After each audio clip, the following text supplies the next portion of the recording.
लाल bag नामक मुगल सूबेदार गांव से हिंदू महिला को उठा ले भागा। जब यह बात राजाराम जाट को पता चली तो उस वीर योद्धा का खून खौल उठा। अपने क्षेत्र की महिला के साथ हुई इस अभद्र घटना के कारण वह योद्धा बदले की ताक में बैठा था। कुछ समय बाद मथुरा में बहुत बड़ा मेला लगा। लाल बेग और उसके मुगल सैनिक उस मेले का लुत्फ उठा रहे थे। जब यह बात राजाराम जाट को पता चली तो वह वीर योद्धा अपने कुछ सैनिकों के साथ मथुरा आ पहुंचा और लाल बेग और मुगल सैनिकों पर धावा बोल दिया। देखते ही देखते राजाराम ने लाल बेग और मुगल सैनिकों को मौत के घाट उतार दिया। जब यह बात औरंगजेब को पता चली तो वह तिलमिला उठा। राजाराम जाट ने एक योजना बनाई। वह अपने कुछ साथियों के साथ आगरा के पास मौजूद सिकंदरा जा पहुंचा, जहां मुगल सम्राट अकबर का मकबरा था। राजाराम ने अकबर के मकबरे को नस्तेनाबूद कर दिया और अकबर की कब्र को खोदकर उसकी अस्थियों को भी जला दिया। राजाराम जाट ने अकबर के मकबरे पर लगी चांदी की परतों को लूट लिया और अपने साथियों के साथ उन्हें बैलगाड़ियों पर लाद दिया। अकबर का मकबरा तहस नहस हो चुका था। राजाराम जाट ने अपने पूर्वज गोकुला जाट की हत्या का प्रतिशोध पूरा किया। लूट का सामान साथ लेकर राजाराम और उसके साथी अपने गांव आ पहुंचे तथा लूट का सारा सामान किसानों में बांट दिया। जब यह बात औरंगजेब को पता चली तो उसने राजाराम जाट की हत्या के लिए योजना बनानी शुरू कर दी। इसी बीच कुछ दिन बीतने के उपरांत तुरान का एक सेनापति आगा खान धौलपुर के रास्ते होते हुए बीजापुर की तरफ जा रहा था, जहां पर औरंगजेब का डेरा था।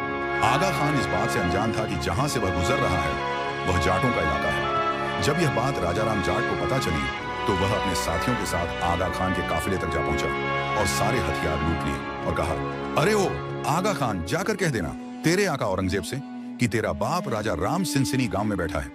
यह औरंगजेब के लिए सबसे बड़ा झटका था। राजाराम जाट ने एक योजना बनाई।